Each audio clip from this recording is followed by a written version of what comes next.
You're watching Local 4, home of ClickOnDetroit.com. WDIV Local 4 News at 6 starts now.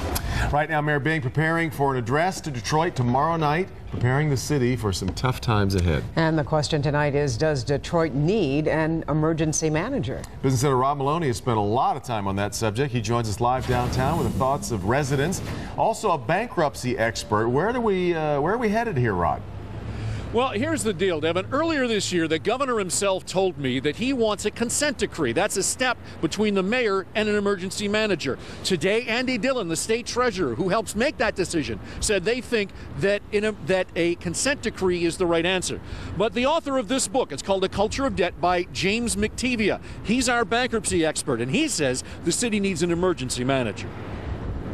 The problem has got to be solved, and it's got to be solved quickly, and I don't know if a consent is going to do that. Jim McTevia saying a consent decree is a half measure, not going far enough. Somebody has got to be put in place that has the legal authority to take steps in connection with restructuring, breaching contracts. That's what McTevia's watched bankruptcy judges do for a half century now. It doesn't take a rocket scientist to conclude that it might not have the tax base that it once upon a time have. So it begs the question once again, where does the money come from? It will come from city employee cuts, massive cuts, perhaps as much as 30% of city workers, or maybe 3,000 of them. Detroiters we spoke with today are beginning to understand there's a lot of pain just around the corner. Do you believe the city needs an emergency financial manager?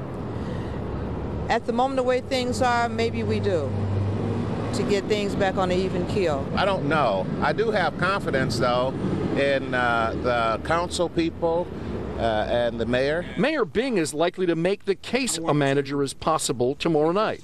But I do believe that emergency financial manager should be somebody that kind of has the support of the taxpayers.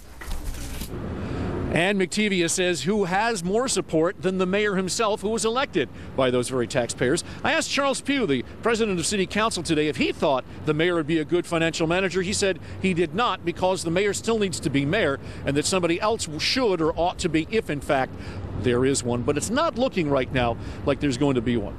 Live downtown, Rod Meloni, Local 4.